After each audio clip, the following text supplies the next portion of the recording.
ఒక చీమ ఏనుగు మన ఆఫీస్లోనే పనిచేసావంట.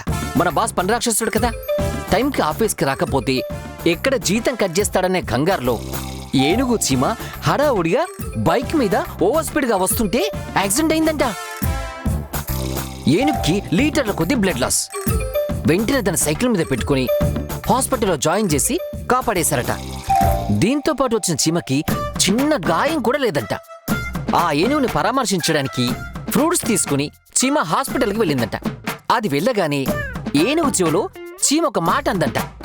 అది వినగానే ఏనుగుకి షాక్తో హార్ట్ అటాక్ వచ్చిందట. ఏనుగు చెవిలో చీమ ఏం చెప్పిందంటారు? నాకు తెలుసు, ఇది కూడా మీరు చెప్పలేరని.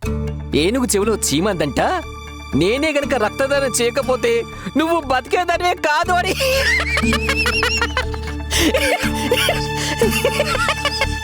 అన్నయ్య, మీరు నా మీద చూపిస్తున్న కేరింగ్ కి కన్సర్న్ కి చాలా థ్యాంక్స్.